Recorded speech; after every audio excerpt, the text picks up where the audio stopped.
Ako si Eduardo Reyes, 63 taong gulang at naging inspektor ng pulisya sa loob ng 35 taon sa Quezon City.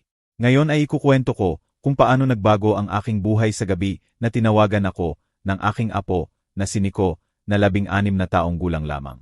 Umiyak siya at sinabi na nakakulong siya sa kulungan ng himpilan ng pulis dahil inakusahan siya ng kanyang padrastro na si Carlo ng pananakit. Ang natuklasan ko sa gabing iyon ay nagumpisa ng digmaan laban sa korupsyon na hindi ko inasahan kahit sa lahat ng karanasan ko. Ngunit bago ikwento ang simula, kailangan kong humingi ng pabor. Pakikalmahan na mag-like sa video na ito, mag-subscribe sa channel at mag-comment kung saang bansa ka nanonood. Mahalaga ang iyong suporta at maaaring makapagligtas ng buhay. Ang telepono ay tumunog sa 3:14 na minuto ng madaling araw. Sa oras na iyon, ang bawat tunog ay parang mas malakas, mas seryoso. Sa aking mga taon bilang inspektor, natutunan ko na ang mga tawag sa kalagitnaan ng gabi ay hindi magandang balita. Kinuha ko ang cellphone at sinagot habang antok pa. Hola, Lolo. Ang nanginginig na boses ni Nico ay nagising sa akin agad. Nasa himpilan ng pulisya ako sa Cubao. Inaresto ako. Sinabi ni Carlo na sinaktan ko siya. Pero hindi totoo. Siya ang unang nanuntok sa akin. Okay ka lang ba? Nasaktan ka ba? Tanong ko habang tumatayo sa dilim at naghahanap ng pantalon. Masakit ang mukha ko. Takot ako, Lolo. Ang inspektor dito ay kaibigan ni Carlo at hindi ako pinaniniwalaan. Pakikalmahan na pumunta. Huwag kang gumalaw at huwag kang magsalita hanggang makarating ako.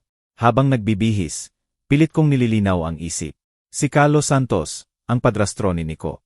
Palagi kong naisip na magdudulot ng problema ang lalaking iyon. Namatay ang anak kong si Maria 5 taon na ang nakalipas sa aksidente sa kalsada at 1 taon pagkatapos ay nagbakasal ang asawa nito na si Gabi kay Carlo. Hindi ko maintindihan kung ano ang nakita niya sa kanya. Isang negosyante na may koneksyon sa City Hall. Laging ipinagmamalaki ang impluensya. Kinuha ko ang lumang badge ko bilang inspektor, pitaka at susi ng sasakyan. Wala na akong opisyal na awtoridad. Pero kilala ko ang sistema at marami pa rin kakilala sa loob. Ang badge, kahit expired na, ay nagdudulot pa rin ng respeto. Nagmaneho ako sa walang katao-taong kalye ng lungsod habang kinakain ako ng kaba. Si Nico ay mabuting bata, matiyaga, tahimik, hindi naghahanap ng gulo. Kung nasa kulungan siya ng pulisya, may malaking problema. Dumating ako sa himpilan ng pulisya sa Cubao, isang gusali na lubos kong kilala. Nagtrabaho ako roon sa unang 0 taon ko sa serbisyo. Pagpasok ko ay sinalubong ako ng pamilyar na amoy ng matagal ng kape at disinfektante. Parang matandang kakilala na hindi mo alam kung ikinagagalak mo. Sa counter, isang batang pulis ang nagtatype sa computer. Magandang gabi, ako si Eduardo Reyes, dating inspektor. Ang apo ko na si Nico Reyes ay nakadetenido at gusto kong makita siya. Sabi ko ng may tigas. Tiningnan ako ng pulis na walang pakialam. Sandali lang po. Nagtype siya ng ilang bagay at kinuha ang internal phone. Inspector Lim, may isang lalaki rito na nagsasabing lolo ng batang inaresto dahil sa pananakit. Naghintay ako ng may inip habang tumututok ang mga daliri sa counter. Bumukas ang pintong panloob at lumabas si Victor Lim. Nakilala ko agad. Mataba na lalaki na mga 50 taong gulang. Bigote na kulay abo at maliliit na matang mapag-alinlangan. Nagtrabaho kami noon pero hindi kami nagkasundo. Palagi kong naisip na masyadong maluwag siya sa ilang alituntunin. Uy, Eduardo Reyes. Malalim at parang nanunuya ang boses niya. Matagal na, par. Hindi ako pumunta para magkwentuhan. Victor, gusto kong makita ang apo ko at malaman kung ano talaga ang akusasyon. Siyempre. Pasok sa opisina ko. Ginawa niya akong sundin. Habang naglalakad sa halway, sa dulo ay nakita ko ang mga temporaryong kulungan. Sa isa roon ay nakita ko si Nico na nakaupo sa bangko. Nakayuko ang ulo. Sinubukan kong lumapit, pero hinawakan ako ni Lim sa braso. Tayo muna ang mag-usap, Eduardo. Komplikado ang sitwasyon. Sa opisina niya, umupo si Lim sa likod ng desk at ako sa harap. Sa mesa ay may framed photo. Siya kasama ang iba sa isang hunting trip. Nakilala ko si Carlo Santos sa larawan. Nakangiti habang may baril. Nakumpirma ang hinala ko. Magkaibigan sila. Ang apo mo ay nanuntok sa padrastro niya ngayong gabi. Nagsimula si Lim ng may kumpiyansa, parang mekanikal. Nabiyak ang labi at halos nabali ang ilong. Nasa ospital si Carlo para sa check-up. May video mula sa security camera ng bahay na nagpapakita ng lahat. Nawalan ng kontrol ang bata. Gusto kong makita ang video, sabi ko ng tuyot. Siyempre, iniharap niya ang monitor at binuksan ang file. Sa screen ay ang sala. Pumasok si Carlo na nag-uusap. Sumunod si Nico, halatang galit. Bigla, itinulak ni Nico si Carlo na natumba pa atras. Natapos ang video doon. Yun lang, sabi ni Lim. Nasaan ang natitira? Hindi ito sapat na ebidensya. Yun ang mayroon, Eduardo. Nag-file si Carlo ng kaso ng pananakit. May history ng violent behavior ang bata sa school. Hindi totoo. Walang disciplinary record si Nico. May reports akong nagpapakita ng kabaligtaran. Tumayo ako habang kumukulo ang galit. Gusto kong makausap ang apo ko ngayon. 5 minuto, sabi ni Lim. Isinama niya ako sa kulungan. Pagkakita sa akin, tumayo si Nico. Namaga ang mata, hiwa sa kilay at namaga ang labi. Nakita ko siya ay naghalo ang sakit at galit. Lolo, basag ang boses niya. Huwag kang mag-alala, Nico. Ilalabas kita rito. Binuksan ni Lim ang kulungan at pinapasok ako. Niyakap ko ang apo at naramdaman ang panginginig. Ano talagang nangyari? Tanong ko ng mahina. Leseng si Carlo tulad ng lagi. Sumigaw siya na ninakaw ko ang pera sa pitaka niya. Sinabi kong hindi totoo, pinuntok niya ako. Tumutulo ang luha sa pisngi. Nagdepensa ako. Tinulak ko lang para maiwasan. Pero natumba siya sa mesa. Tinawagan niya ang pulis at sinabing ako ang nanakit. Nasaan ang nanay mo? Nasa Cebu siya para sa trabaho. Bukas siya uwi. Binaba pa ni Nico ang boses. Hindi ito ang unang beses na pinuntok niya ako. Lolo, pero lagi niya akong tinatakot. Sinabing walang maniniwala sa akin. Tiningnan ko si Lim na naghihintay sa pinto. Ilalabas kita. Pangako ko kay Nico habang hinawakan ang balikat. Hindi ka magpapalipas ng gabi rito. Lumabas ako at humarap kay Lim. Punong-puno ng sugat ang mukha ng apo ko. Bakit hindi din nakakulong si Carlo? Bakit hindi nakasaad sa report na siya ang nanakit? Sinabi ni Ginoong Santos na ang bata ang gumawa ng sugat habang lumalaban sa aresto. Absurdo at alam mo yon. Hinihingi kong suriin ng doktor si Nico ngayon at idokumento ang mga sugat. Gabi na, Eduardo. Hindi kailanman huli para gawin ang tama. Victor. O tawagan mo ang doktor o tawagan ko ang Fiscal de Guardia para i-report ang irregularidad. Tinitigan ako ni Lim habang tinataya ang banta ko. Sa wakas ay huminga siya. Sage. Tatawagan ko ang medico forense. Pero hindi magbabago, Eduardo. Mananatili ang bata ngayong gabi at bukas ay makikita siya ng judge. Makikita natin. Habang lumalayo si Lim para tumawag, kinuha ko ang cellphone at tinawagan ang numero na matagal ko nang hindi ginagamit. Pagkatapos ng 3 ring, sinagot ng babaeng boses. LT, Robles. Sino ito? Ako si Eduardo Reyes, dating inspector sa Cubao. Kailangan ko ng tulong mo agad. Si LT, April Robles ay isa sa ilang pulis na pinagkakatiwalaan ko. Bata, matalino at higit sa lahat, hindi korop. Ipinaliwanag ko ang sitwasyon ng mabilis. Nasa duty ako ngayong gabi, sabi niya. Sa loob ng 20 minuto ay makakapunta ako para suriin ang procedure. Salamat, April. Habang naghihintay, tiningnan ko ang galaw sa himpilan. Ilang pulis ang tumingin sa akin nang may pagka-curious. Alam nila kung sino ako. Sa aking panahon ay kilala ako bilang matigas, hindi tumatanggap ng pabor. Nagbigay iyon ng respeto sa iba at kaaway sa marami. Bumukas ang pintong pangunahin at pumasok si Carlos Santos. May benda sa ilong at namaga ang labi. Nagtagpo ang tingin namin at tumigil siya ng gulat. Ngumiti siya ng baluktot at nagdire-diretso sa opisina ni Lim. Makalipas ang ilang minuto ay dumating si LT Robles. Mga 30 taong gulang. Matatag ang tingin ng taong alam ang trabaho at hindi tumatanggap ng hadlang. Binati niya ako ng mahigpit na kamayan. Inspector Reyes, matagal na. Hindi na ako inspector, tenyente. Para sa akin ay laging inspector kayo, sir. Kayo ang nagturo sa akin ng kalahati ng alam ko. Lumabas si Lim sa opisina kasama si Carlo. Pagkakita kay April ay halatang nabanas. LT, Robles, ano ang dala mo rito sa ganitong oras? Routine inspection ng procedure, Inspector Lim. May impormasyon ako ng isang detention dahil sa domestic violence at gusto kong tiyakin na maayos ang lahat. Lumapit si Carlo at inabot ang kamay. Carlos Santos, Ma'am, ako ang biktima rito. Hindi pinansin ni April ang kamay. Kailangan ko ng record at makita ang detenido. Sabi niya ng diretso. Tinawag ko na ang doktor para suriin ang bata. Dagdag ni Lim. Perfecto, sasamahan ko sa examination. Gayon ang record. Isinama ni Lim si April sa opisina. Naiwan si Carlo sa halway na nakangiti ng mayabang na nagpabalik sa akin. Nakakaawa na sa ganitong sitwasyon tayo nagkakilala. Ginoong Reyes, sabi niya ng peke ang kagandahang loob. Lagi namang maganda ang sinasabi ni Nico tungkol sa iyo. Itigil mo ang pagpapanggap, Santos. Alam ko kung ano ang ginawa mo. Nawala ang ngiti. Mag-ingat sa sinasabi mo. May video ako na nagpapakita kung sino ang nanakit. Video na maayos na pinutol. Ano ang nangyari bago ang ipinakita ni Lim? Wala namang mahalaga. Lumapit siya ng mahina ang boses. Alam ko na gusto mong ipagtanggol ang apo mo. Pero may problema ang bata. Kailangan niya ng disiplina, matibay na kamay. Ang matibay na kamay na nagdulot ng namagang mata at hiwa sa kilay. Siguro sa resistensya, sa aresto rin yon. Tanungin mo ang mga pulis na nagdala sa kanya. O baka ikaw yon at tinawagan mo ang kaibigang si Lim para takpan. Tumigas ang mukha ni Carlo. Mag-ingat, matanda. Tapos na ang panahon mo. Ngayon ay iba na ang sistema. Magugulat ka kung gaano ko kabuti ang alam kung paano gumagana ang sistema ngayon. Santos, at kung ano ang kaya ko para sa apo ko. Naputol ang usapan nang dumating ang mediko forense. Isang bata na parang bagong graduate. Lumabas si Lim at April sa opisina. Yar Mendoza, binati ni Lim. Salamat sa pagdating ng mabilis. Ang detenido ay narito. Ginawa ni April na sundin siya ng doktor patungo sa kulungan. Sinubukan ni Carlo na sumunod, pero pinigilan siya. Personnel lang po. Ginoong Santos, ako ang nagrereklamo. May karapatan akong narito. Hindi sa examination medical. Sabi ni April ng matatag. Hintayin mo rito. Binigyan ako ni Carlo ng galit na tingin.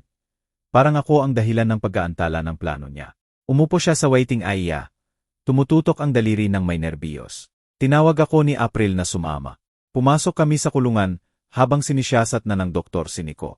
Kinuha ng doktor ang litrato ng mga sugat. Sinukat at isinulat sa official form. Paano mo nakuha ang mga sugat na ito? Tanong niya. Tumingin sa akin si Nico para sa pahintulot. Bahagya akong tumango. Ang padrastro ko ang nanuntok. Una rito sa mata, tinuro niya. Pagkatapos ay itinulak ako sa dingding. Tumama ang ulo at naghiwa ang kilay sa istante. Kailan ito? Ngayong gabi, mga alas negatibo 11. Isinulat ng doktor at nagpatuloy sa check-up.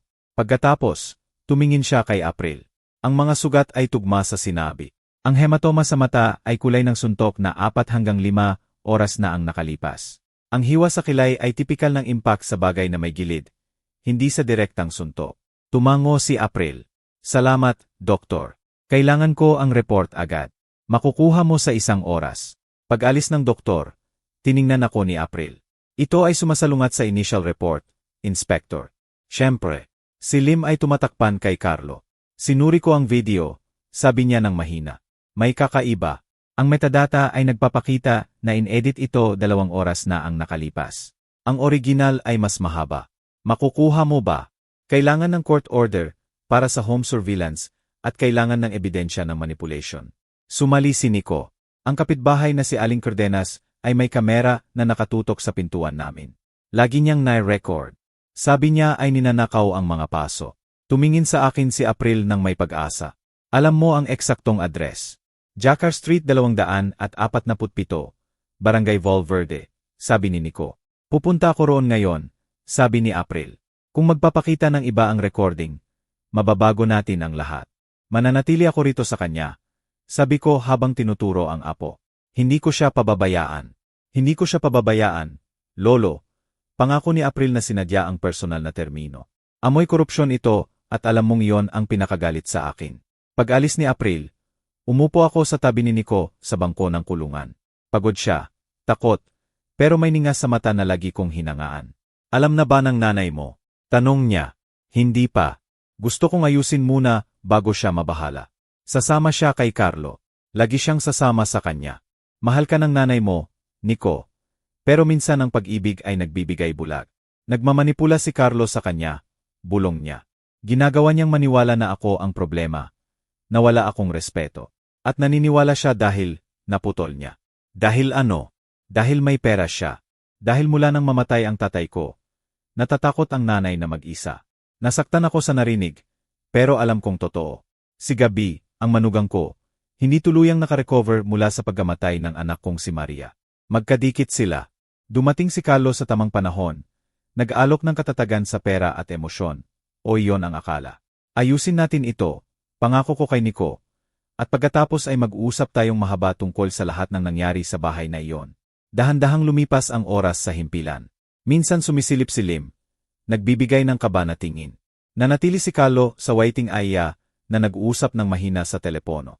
Halos 2 oras pagkatapos, bumukas ang pintong pangunahin. Dumating si April kasama ang isang matandang babae na seryoso ang mukha, ang piskal na si Melina Cruz. Kilala siya sa pagiging incorruptible. Sa likod nila ay isang matandang babae na may hawak na cellphone. Si Aling Cardenas, walang duda. Nagbago ang mukha ni Lim sa purong panik pagkakita sa piskal. Tumayo si Carlo nang nalilito sa biglaang pagbabago. Inspector Lim, sabi ng Fiscal Cruz ng matatag. Iniulat sa akin ni LT. Robles ang posibleng irregularidad sa kaso. Ipakita mo agad ang record at video. Habang dinala ni Lim na kinakabahan ang fiskal sa opisina, lumapit si April sa kulungan namin. May nahanap kami, bulong niya. Si Aling Cardenas ay may recording mula 3 araw na ang nakalipas kung saan itinulak ni Carlo, si Nico, sa pinto, at may audio na tinatakot siya. Napuno ng pag-asa ang dibdib ko. Sa unang beses mula nang dumating ako, naramdaman kong maaring maging maayos. Bulok ang sistema, alam ko higit sa sino paman. Pero may mga taong katulad ni April at Fiscal Cruz na lumalaban para sa hustisya. Salamat, sabi ko kay April nang may puso sa lalamunan. Ngumiti siya ng kaunti. Huwag muna magpasalamat, Inspector. Bata pa ang gabi at nagsisimula pa lang ang laban. Gumugol ang Fiscal Cruz ng mahigit 1 oras sa opisina ni Lim. Sa mga blends ay nakita ko ang tense na galaw. Itinuro ang mga dokumento, matitigas na tingin. Nanatili si Carlo sa waiting area. Paulit-ulit ang pag-check sa cellphone. Sinusubukan niyang panatilihin ang kalmado. Pero nanginginig ang kanang binti, nagpapakita ng kaba. Lumapit si Aling Cardenas sa kulungan kasama si April. Maliit na babae na mga 70 taong gulang. Pero matalim ang mata ng nakakaranas ng marami. Ikaw pala ang lolo, sabi niya ng diretso. Lagi namang maganda ang sinasabi ng bata tungkol sa iyo. Salamat sa pagdating, Aling Cardenas. Binawi niya. At huwag magpasalamat, ang lalaking iyon. Tinuro ng mahina kay Carlo. Demonyo siyang nakabalat kayo. Nakita ko. Alam ko kung paano siya nagbabago kapag akala niya walang nakatingin. Tiningnan siya ni Nico nang may pasasalamat. Kinindatan siya ni Aling Cardenas. May dala akong donot, bata. Pero hindi pinayagan ng mga pulis. Sabi nila baka may file sa loob. Tumawa siya ng maikli. Parang alam ko gumawa nun. Sa wakas ay bumukas ang pintong opisina. Lumabas muna ang Fiscal Cruz ng seryoso. Sinusundan siya ni Lim na hindi comfortable. Lumapit ang Fiscal sa kulungan namin. Ginong Reyes, ako si Fiscal Melina Cruz. Matatag ang boses, pero hindi hostile. Sinuri namin ang record at nakita namin ang malalaking irregularidad sa procedure. Lumapit si Carlo ng mabilis. Fiscal Cruz, kasiyahan na makilala kayo. Ako si Carlo Santos. Naniniwala ako na magbibigay kayo ng hustisya sa insidenteng ito. Bahagya lang siyang tiningnan ng Fiscal. Ginoong Santos, iminumungkahi ko na makipag-ugnayan agad sa abogado. Abogado, ako ang biktima. Iyan pa ang makikita, sabi niya ng tuyot. LT Robles, palayain si Ginoong Reyes. Ang detensyon ay hindi sumunod sa protocol. Hindi itinago ni April ang kasiyahan habang binubuksan ang kulungan. Tiningnan ako ni Nico nang hindi makapaniwala. Pwede na ba akong umalis? Kinumpirma ng Fiscal. Pero kailangan kong available kayo para sa karagdagang pahayag. Lumapit si Carlo ng halatang galit. Hindi katanggap-tanggap ito. Papalayain mo ang aking mananakit. Anong kleseng hustisya ito? Ginoong Santos, matalim ang boses ng Fiscal. Ang mga recording na sinuri namin ay nagpapakita ng ibang bersyon ng mga pangyayari. Ang pagmamanipula ng ebidensya ay federal crime.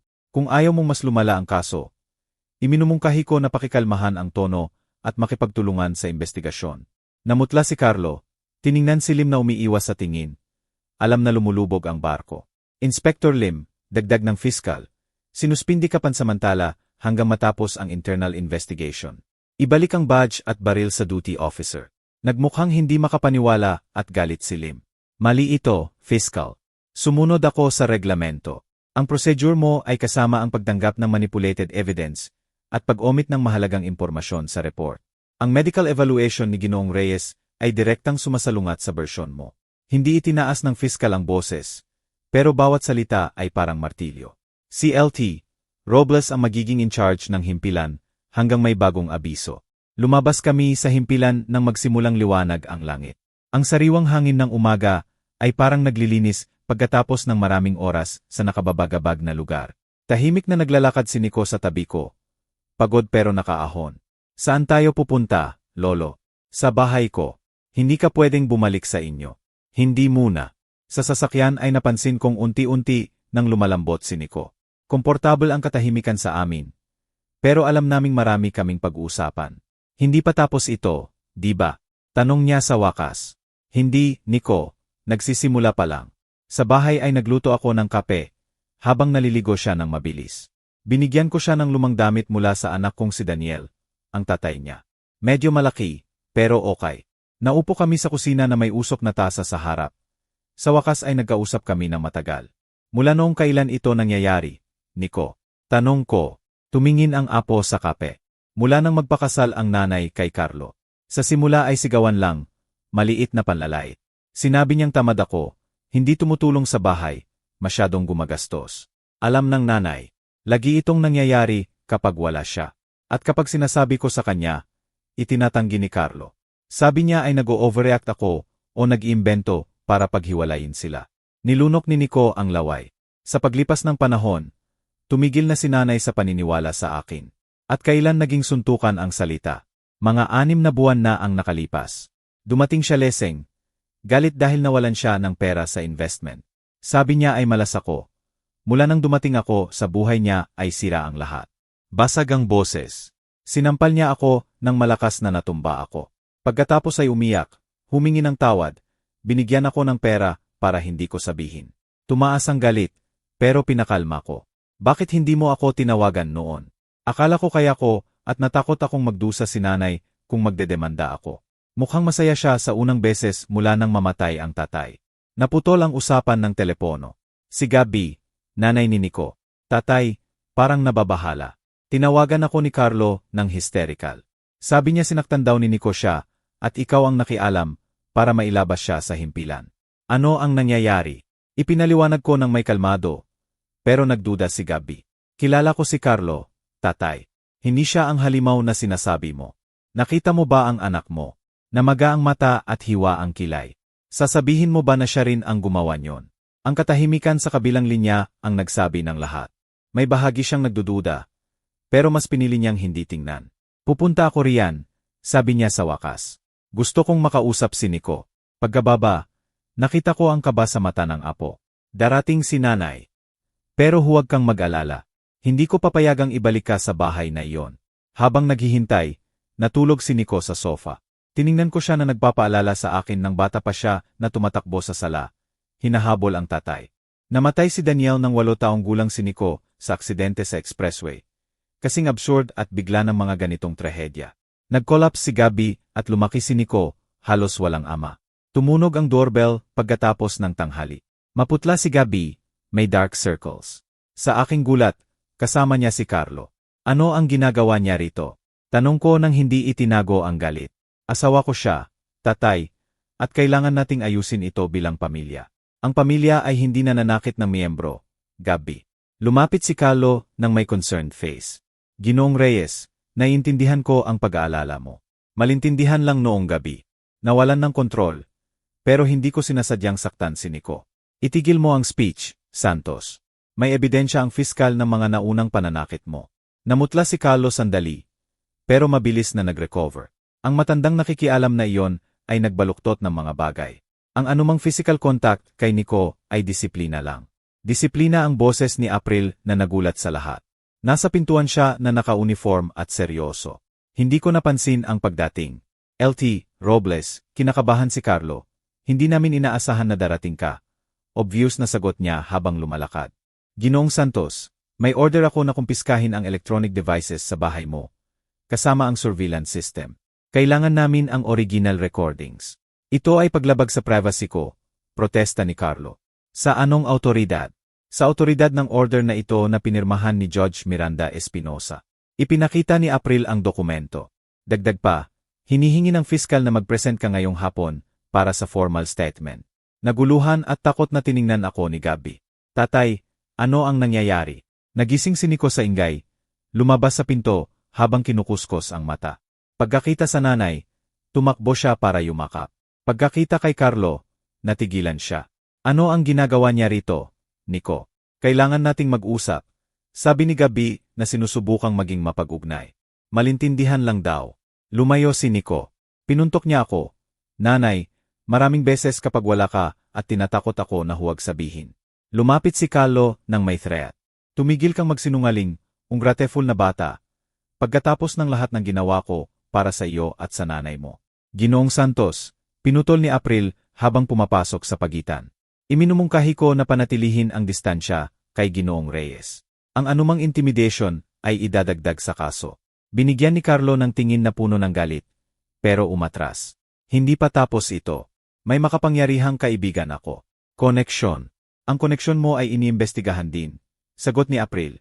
Kasama ang relasyon mo kay Inspector Lim at ilang opisyal sa City Hall. Tiningnan ni Carlo si Gabby. Papayagan mo ba ito?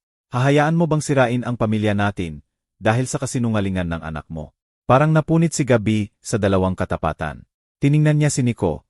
Pagkatapos si Carlo at sa wakas ako. Kailangan kong makita ang mga recording. Bulong niya ng basag ang boses. Kailangan kong malaman ang totoo.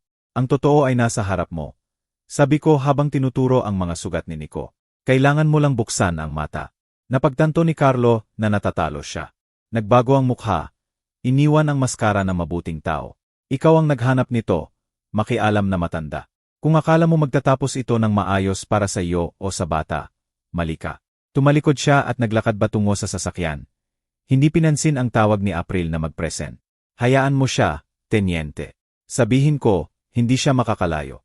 Pumasok si Gabby sa bahay, nayakap si Nico ng mahigpit.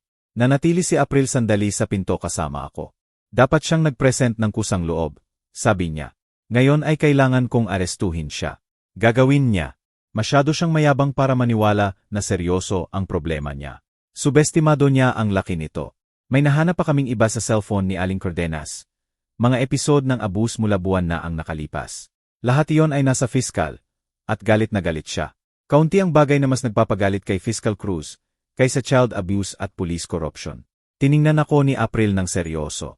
Bantayan ang apo mo, Inspector. Ang mga lalaking katulad niya ay nagiging mas mapanganib kapag nararamdaman nilang nawawalan sila ng kontrol. Pag-alis ni April, pumasok ako sa bahay. Naupo si Gabby sa sofa, ulo sa kamay.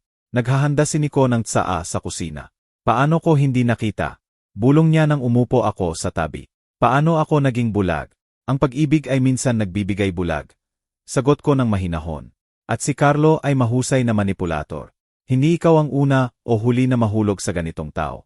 Umiyak ang anak ko at hindi ko na iprotektahan. Maaari mo bang protektahan siya ngayon?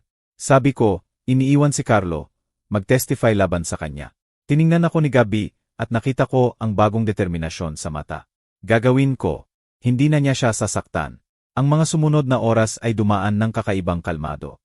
Matagal na nag-usap si Nico at Gabby sa guest room. Sinusubukan kong magluto, kahit walang ganang kumain. Tumunog ang telepono ng maraming beses, ang fiscal, si LT Robles, kahit ilang reporter na nakabalita sa kaso. Sa lahat ay sinabi ko ang pareho. Mag-uusap kami pagkatapos magpahinga. Sa gabi, nang tulog na si Nico, naupo si Gabby sa porch kasama ako. Hindi ko inasahan na ganito ang katapusan. Sabi niya habang tinitingnan ang mga bituin. Nang makilala ko si Carlo ay mukhang perpekto siya. Maasikaso, mapagmahal, stable. Ang mga manipulator ay laging mukhang perpekto sa simula. May mga palatandaan, inamin niya, controlling comments, selos, maliit na kasinungalingan. Pero kinumbinsi ko ang sarili na hindi mahalaga. Ano ang gagawin mo ngayon? Magdi-divorce, obviously, mag-testify laban sa kanya. Subukang ayusin ang relasyon kay Nico. Huminga siya ng malalim. Mahaba ang proseso. Nandito ako para suportahan kayong dalawa. Pangako ko. Sa oras na iyon, nag-vibrate ang cellphone ko. Mensahe mula kay April. Hindi nag-present si Carlo. May warrant na ng arrest. Nagkaroon ng chill sa likod ko. Ang lalaking katulad ni Carlo, na cornered, ay mapanganib. May problema ba? Tanong ni Gabby nang mapansin ang ekspresyon ko. Wala namang mahalaga. Sinungaling ako para hindi siya mabahala. Dapat kang magpahinga. Sa gabing iyon ay hindi ako makatulog ng maayos. Nagigising sa bawat ingay. 5:05 ng umaga tumunog ang telepono. Si April ulit. Nakita namin ang sasakyan ni Carlo na inabandona malapit sa airport. Sabi niya. Pero walang record na sumakay siya ng eroplano. Naniniwala kaming gumagamit siya ng fake documents o may tumutulong sa kanya na magtago. Na-freeze ang bank accounts niya mula kagabi at may surveillance sa lahat ng kilalang property. Bantayan din si Lim. Kung may nakakaalam kung saan nagtatago si Carlo, siya iyon. Si Lim ay under constant surveillance. Binaba ko at tumingin sa bintana. Nagsisimula ng lumiwanag ang umaga sa walang katao-taong kalye. Tahimik ang lahat, pero hindi ko matanggal ang pakiramdam na ang katahimikan na ito ay simula lang ng mas masama. 2 araw na walang balita kay Carlo. Nagsimulang mag-relate si Nico, kahit ngumingiti minsan. Nag-file si Gabby ng divorce at formal complaint sa domestic violence. Iniulat sa akin ng fiskal na lumawak ang investigasyon. Mukhang sangkot si Carlo sa maduming negosyo sa ilang city officials, kasama ang suhol at influence peddling. Sa umaga ng 3 araw, nagdesisyon si Gabby na bumalik saglit sa bahay para kumuha ng mga gamit. Pinilit ko na samahan siya, pero tumanggi. Under surveillance ng pulis ang bahay buong gabi. Sabi niya, wala si Carlo roon. Bukod pa, may kasama ako. Okay lang ako. May nararamdaman akong masama. Pero hindi ko gustong maging overprotective. Tawagan mo ako pagdating mo at bago umuwi, sabi ko. Pangako. Naiwan kami ni Nico sa bahay na naglalaro ng chess para madistract. Magaling siya sa laro, kalkulado at matyaga. Nagpapaalala siya sa tatay niya. Tumunog ang telepono at sinagot ko na inaasahan ang boses ni Gabby. Sa halip, si Carlo. Pakinggan mo ako ng mabuti, matanda. Agitado at frenetic ang boses. Hawak ko ang nuwang asawa mo. Kung gusto mong makita siya ulit, dalhin mo si Nico sa abandoned warehouse sa Industrial Avenue 54. 1 oras. Kayo lang 2. Kung makakita ako ng pulis, babayaran ni Gabby. Carlo, huwag kang maging tanga. 1 oras, sigaw niya at binaba. Tiningnan ko si Nico, na naintindihan ang seryoso sa mukha ko lang. Hindi ko masabi ang lahat, pero hindi rin ako makapagsinungaling. Ano ang nangyari, Lolo? Okay lang ang nanay mo. Sinusubukan kong maging convincing, pero kailangan kong manatili ka rito habang inaayos ko ang mahalaga. Si Carlo iyon, di ba? Nagulat ako sa intuition niya.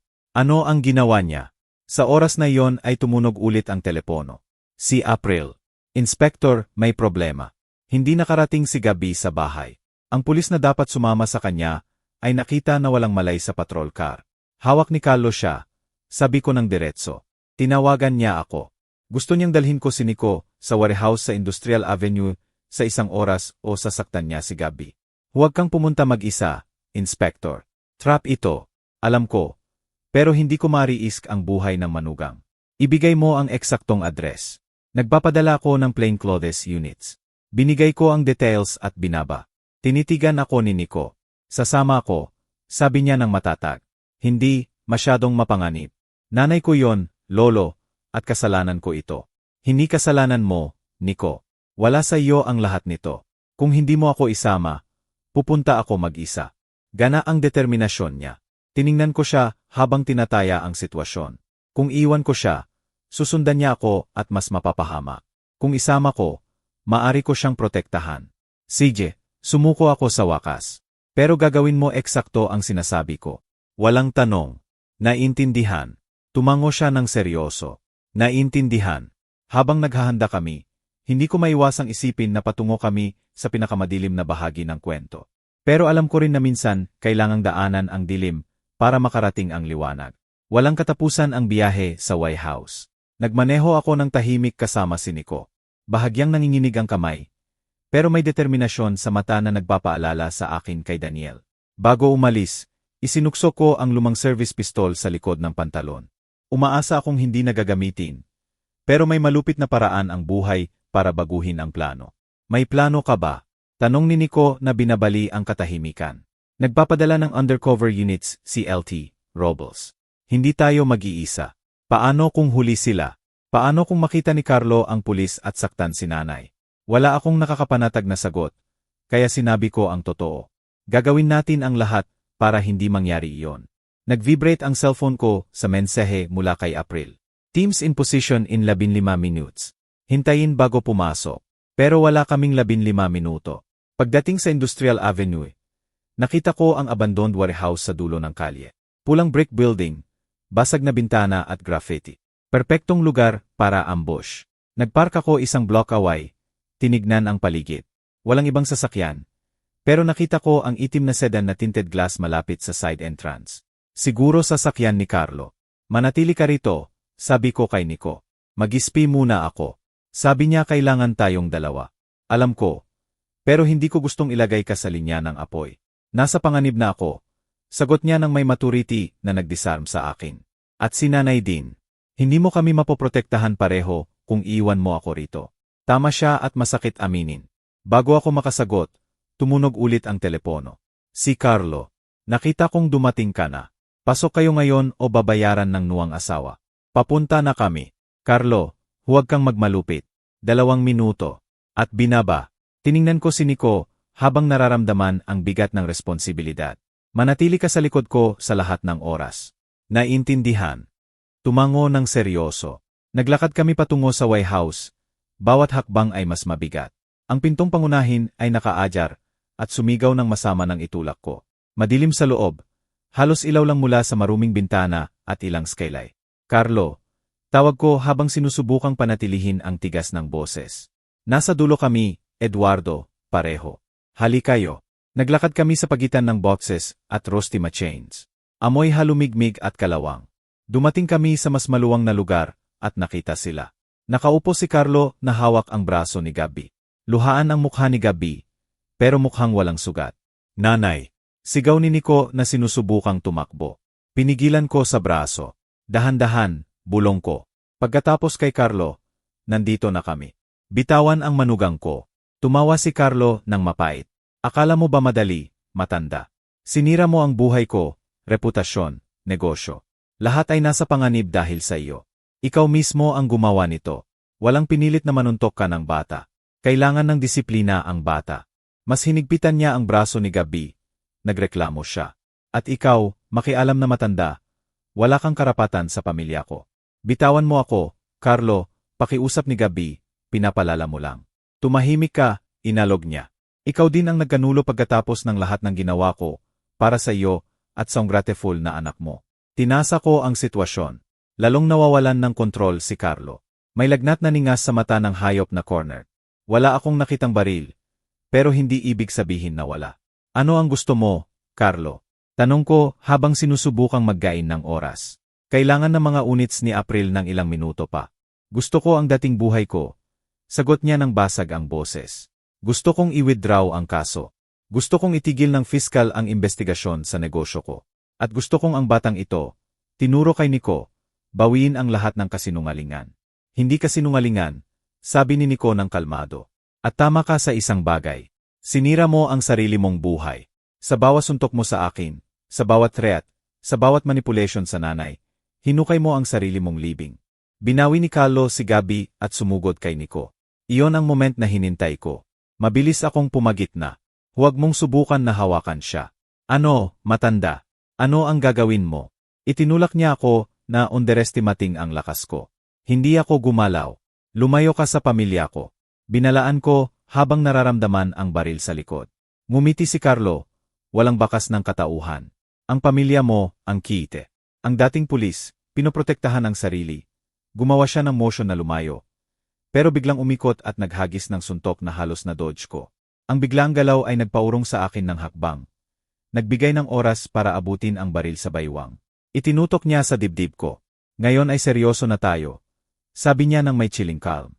Alam natin ng dalawa kung paano gumagana ito, Eduardo. Ang mga lalaking katulad natin ay naiintindihan ang wika ng kapangyarihan. Ibaba ang baril, Carlo. Papunta na ang pulis. Siyempre papunta na. Hinintay ko sila. Ngumiti ulit. Pero pagdating nila, tapos na ang usapan natin.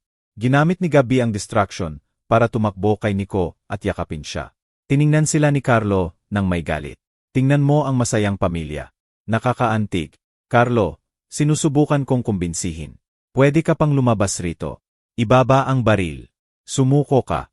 Makipagtulungan sa fiscal. Baka makakuha ng deal. Deal. Tumawa. Hindi, Eduardo. Ang mga lalaking katulad ko ay hindi gumagawa ng dial. Manalo o iniwan niya sa ere. Pero ang tingin ang nagsabi ng lahat. Narinig ko ang mahinang ingay sa likod. May pumasok. Pinanatili kong walang ekspresyon para hindi ma-alert si Carlo. Hayaan mong umalis si Gabi at Nico, mungkahi ko. Ito ay sa atin lang. Hindi, tanggi niya habang igagalaw ang baril. Kasama sila. Seguro ko sila. Lumakas ang ingay. Nagtense si Carlo na tumingin sa dilim. Sino iyan? Lumabas ka o bumaril ako? Ginamit ko ang distraction para pumosisyon ng mas harap kay Nico at Gabi. Kung bumaril siya, kailangan niyang dumaan sa akin. Pulis. Ang boses ni April ay nag-echo sa warehouse. Ibaba ang baril, Ginoong Santos. Mukhang nagulat si Carlo, pero hindi takot. LT, Robles, predictable. Mag-isa ka ba o may dala kang backup? Nakapalibot ka, Santos, walang labas. Laging may labas, Tenyente. Inayos niya ang kustura at hinigpitan ang hawak sa baril. Kailangan lang ng tamang insentibo. Hinanap ko ang tingin sa dilim hanggang makita si April. Nakatago sa kolumn na nakatutok kay Carlo. Bitawan sila, Carlo, utos niya.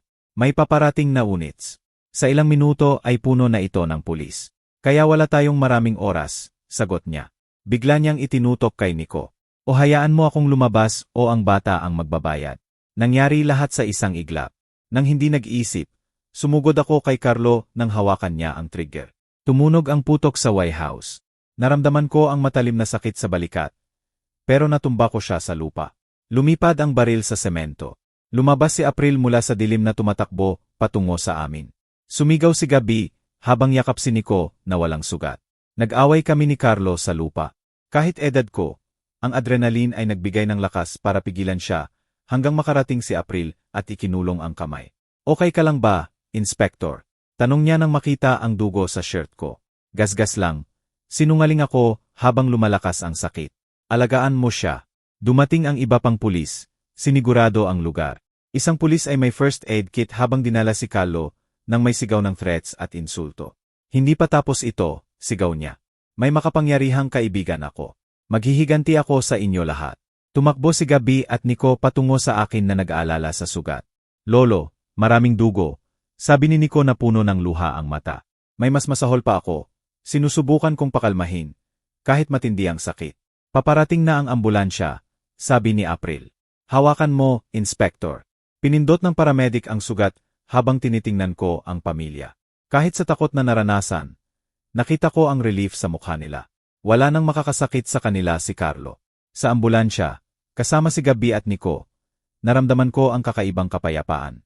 Masakit ang sugat, pero paalala na buhay pa kami, na nakaligtas kami sa bangungot na iyon. Salamat, tatay, bulong ni Gabi habang hinahawakan ang kamay ko. Sa pagliligtas sa amin. Lagi kong gagawin, sagot ko habang gumagana ang sedative. Lagi akong nandito para sa inyo. Ang mga araw sa ospital ay dahan-dahang dumaan. Ang bala ay dumaan sa buto ng balikat, pero walang malaking damage. Sabi ng doktor, makakabalik ang full mobility pagkatapos ng ilang linggo ng therapy. Madalas dumalaw si April, ina-update ang kaso. Maraming kaso si Carlo, kidnapping, aggravated assault, child abuse, attempted murder, obstruction of justice. Mahaba ang listahan. Si Lim ay nakasuhan din ng cover-up at manipulation of evidence. Lumawak ang investigasyon ni Fiscal Cruz, at inilantad ang network ng koopsyon na sangkot ang ilang city officials. Isang hapon, habang tinutulungan ako ni Nico sa tray ng pagkain sa ospital, napansin kong malalim ang iniisip. Ano ang iniisip mo, Apo? Sa lahat ng nangyari, sagot niya. Paano isang tao lang ay makakasakit ng ganito? Ang ilang tao ay nagkakamali ng kapangyarihan sa karapatan na abusuhin ang iba. Matigas na leksyon, pero mahalaga. Gusto kong mag-aral ng batas, sabi niya bigla. Gusto kong tulungan ang mga taong katulad natin, na nahaharap sa kawalan ng hustisya. Ngumiti ako nang may malaking pagmamalaki. Magiging mahusay kang abogado, Nico. Salamat sa iyo, Lolo. Namula ang mata niya. Kung hindi ako nagkaroon ng tapang na tawagan ka sa gabing iyon. Pero nagkaroon ka, putol ko. At iyon ang nagsasabi ng marami tungkol sa lalaking nagiging. Bumukas ang pinto at pumasok si Fiscal Cruz. Una ko siyang nakita mula sa gabing iyon sa himpilan. Halatang pagod pero satisfied. Inspector Reyes, masaya akong makitang gumagaling ka. Fiscal Cruz, anong sorpresa? Dumating ako para personal na i-update. Deni ng judge ang bail kay Carlo Santos. Mananatili siya sa kulungan hanggang sa trial at si Lim din ay nakakulong. Nagko-cooperate siya at nagbibigay ng impormasyon sa buong network ng korupsyon. Tumingin ang fiscal kay Nico. Mahalaga ang testimony mo, bata. Kayang-kaya mo ba? Tumango ng matatag si Nico. Handa na ako. Mabuti. Dahil ang naranasan mo ay hindi isolated case. Naupo ang fiscal sa gilid ng kama. Nag-implement kami ng bagong protocol sa fiscal office para maiwasan ang manipulation ng digital evidence sa domestic violence cases. Bagong protocol. Tanong ko ng curious. Ngumiti siya ng kaunti. Tinatawag namin itong Protocol Reyes, bilang parangal sa iyo at sa apo mo. Nagulat ako sa balita. Tumingin si Nico sa akin na may ningning sa mata. Narinig mo ba, Lolo? Ang pangalan mo ay bahagi na ng sistema ng hustisya. Pangalan natin, koreksyon ko. Ang tagumpay na ito ay sa atin. Tumayo ang fiscal. Kailangan namin kayo sa susunod na linggo sa korte. Si LT Robles ang magsusundo. Nandiyan kami, pangako ni Nico. Pag-alis ng fiscal, pumasok si Gabi na may kape at pasteles mula sa cafeteria. May kulay na ulit ang mukha, kahit pagod pa rin. Mabuting balita, tanong niya. Ang pinakamabuti, sagot ni Nico at ikinuwento ang Protocol Reyes. Tiningnan ako ni Gabi nang may halo ng pasasalamat at pagsisisi. Tatay, hindi ko kayang pasalamatan ng sapat kung hindi ka nandito. Pero nandito ako, sagot ko ng simple, at laging nandito ako. Sa gabing iyon, pag-alis ni Nico at Gabi, nag-iisa ako sa kwarto ng ospital na nagmumuni-muni. Naisip ko ang takot sa tawag ng madaling araw, ang kawalan ng magawa kay Lim, ang sakit ng putok, pero rin ang tapang ng apo ko, ang sipag ni April at ang integridad ni Fiscal Cruz. Hindi perpekto ang sistema. Puno ito ng Lim at Santos, mga taong abusado ang kapangyarihan. Pero may mga lumalaban para sa hustisya at ayaw tumalikod. Nag-vibrate ang cellphone ko sa side table. Mensahe mula kay April. Officially closed ang kaso. Mabilis ang trial sa lahat ng ebidensya. Magpahinga, Inspector. Deserve mo. Ngumiti ako sa kadiliman ng kwarto. Marahil tapos na ang kaera ko bilang pulis ilang taon na ang nakalipas. Pero hindi ako tumigil sa paglaban para sa tama. At ngayon ay may bagong kahulugan ang laban na iyon sa pamamagitan ni Nico. Ipikit ko ang mata ng may tunay na kapayapaan sa unang beses sa maraming araw. Ang sakit sa balikat ay maliit na presyo para sa kaligtasan ng pamilya. At ang alam na ang karanasan natin ay makakatulong sa iba ay nagbibigay ng tahimik na pagmamalaki. Kinabukasan ay binigyan ako ng discharge. Doon nagsimula ang tunay na recovery, hindi lang ng pisikal na sugat, kundi ng mga invisible na sugat na iniwan ni Carlo kay Nico at Gabi. Mahaba ang daan, pero dadaanan natin ng sama-sama bilang pamilya. At naisip ko ang lahat ng taong nagdurusa ng tahimik, nakulong sa cycle ng abuse at takot. Marahil kapag kilala ang kwento natin, magbibigay ito ng tapang sa isang tao na tumawag sa desperadong tawag sa kalagitnaan ng gabi para humingi ng tulong, para basagin ang katahimikan. Dahil minsan, ang lahat ay nagsisimula sa tapang na magdial ng numero at sabihin, takot ako. Pakitulungan mo ako. Ang mga halway ng korte ay puno, pero naglakad ako ng may determinasyon. Sumasandal sa baston na ipinilit ng doktor na gamitin ng isang buwan pa. Naghilom ng maayos ang sugat sa balikat. Kahit masakit kapag nagbabago ang panahon. Si Nico ay naglalakad sa tabi ko, matangkad at kalmado. Sa mga linggong iyon ay laking-laki ang maturity niya na minsan, ay nahihirapan akong makilala ang takot na teenager na tumawag sa akin sa gabing iyon. Sa araw na iyon ay babasahin ang sentence. Pagkatapos ng 3 linggong trial, i-anunsyo ng judge ang kapalaran ni Carlo, Santos at Victor Lim. Napakalakas ng ebidensya ng prosecution. Ang recovered videos, recordings ni Aling Cardenas, ang matapang na testimony ni Nico, at medical reports na nagpapakita ng pattern ng abuse. Kinakabahan akong tinanong ang apo, habang naghihintay sa labas ng sala. Medyo, inamin niya. Sa tingin mo ba talagang magbabayad siya sa ginawa? Impeccable ang trabaho ni Fiscal Cruz at perpekto ang testimony mo. Matatag, malinaw, walang kontradiksyon. Sumali si Gabi na naka-formal attire. Nagbago rin siya sa mga linggo. Unti-unting na-recover ang lakas na nawala. Ang divorce ay umaandar at nagsimula siya ng therapy para sa guilt na nananatili. Puno ang sala, sabi niya. May ilang reporter. Maraming atensyon ang kaso. Totoo iyon. Ang nagsimula bilang domestic violence case ay naglantad ng mas malaking korupsyon sa City Hall. Ilang officials na ang na-charge. Bumukas ang pinto ng sala at pumasok kami. Naupo kami sa unang row sa likod ng prosecution table. Naroon na si April na nagre-review ng documents. Binati kami ng tango. Sa kabilang panig, ang mga abogado ni Carlo at Lim ay nag-uusap ng mahina. Hindi pa dinala ang mga kliyente. Sa pagpasok ng judge, isang lalaki na mga 60 taong gulang na kilala sa pagiging matuwid. All rise, sabi ng bailiff. Umupo kayo. Dalhin ang mga accused. Pumasok sina Carlo at Lim na may orange prison jumpsuits at handcuffs. Maspaya si Carlo at nawala ang usual arrogance. Matigas ang mukha. Tumingin siya sa amin sandali at nakita ko ang flash ng galit bago umiwas. Inayos ng judge ang salamin at binasa ang documents. Pagkatapos ng lahat ng ebidensya at deliberations ng jury, handa ang korte na magbigay ng sentence. Ganap ang katahimikan. Naramdaman ko ang paghigpit ng kamay ni Nico sa akin. Sa kaso ng Estado laban kay Carlos Santos, guilty sa lahat ng charges. Aggravated domestic violence, child abuse, obstruction of justice, kidnapping at attempted murder. Tumingin ang judge kay Carlo. Ito ang sentence ng korte. 22 taon sa bilangguan. Walang parol sa loob ng hindi bababa sa 15 taon. May bulong sa sala. Nanatiling walang ekspresyon si Carlo na parang inaasahan niya. Para kay Victor Lim, dagdag ng judge, guilty sa abuse of authority, cover-up, manipulation of evidence at obstruction of justice. Sentence ng 12 taon na may review sa 8 taon, considering ang cooperation sa mas malaking investigation. Yumuko si Lim ng devastated. Dagdag ng judge, ang korte ay nag-o-order ng financial reparation sa mga biktima. Ang halaga ay itatakda sa civil hearing. Tumama ang gavel, tinatakan ang kapalaran. Dahan-dahang huminga si Nico. Tahimik na umiyak si Gabi sa tabi ko. Adjourned ang session, sabi ng judge. Habang dinala ang mga accused, lumapit si Fiscal Cruz. Hustisya ang ginawa, sabi niya ng satisfied. Matatag ang judge tulad ng inaasahan. Salamat sa lahat, Fiscal, sabi ko ng tapat. Huwag sa akin, pasalamatan mo ang apo mo. Tumingin kay Nico ng may paghanga. Ang testimony mo ay crucial, lalo na nang ilarawan ang systematic pattern ng abuse. Maraming teenager ang walang ganitong clarity at tapang. Ngumiti si Nico ng mahinhin. Sabi ko lang ang totoo. Minsan yon ang pinakamahirap. Tumingin ang Fiscal sa relo.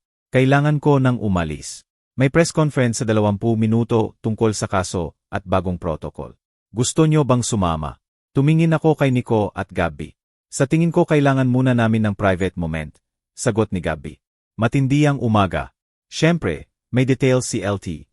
Robles para sa official presentation ng Protocol Reyes sa susunod na linggo. Pag-alis ng Fiscal, nanatili kami ng ilang minuto sa halos walang tao na sala. Paano ang pakiramdam mo? Tanong ko kay Nico. Relieved, siguro, pero kakaiba rin.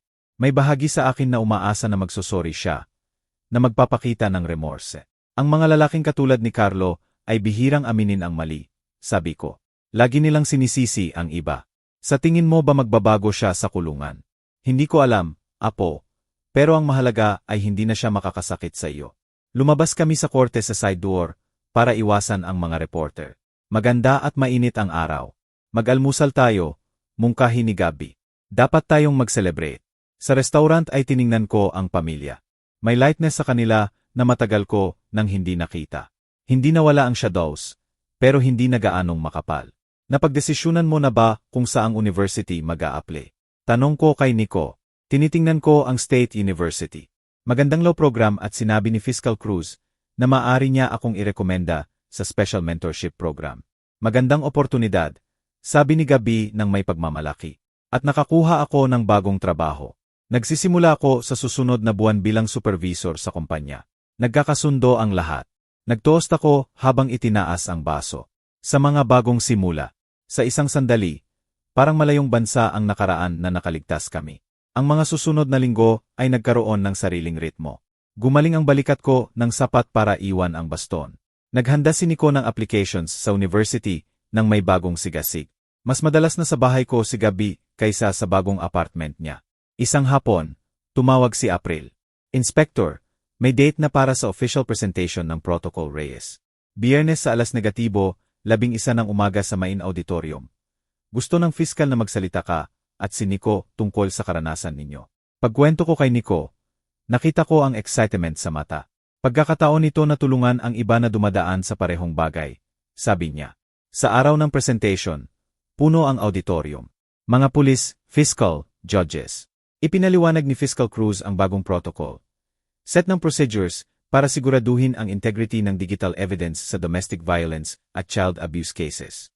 Kasama ang verification ng metadata, strengthened chain of custody, at independent forensic analysis.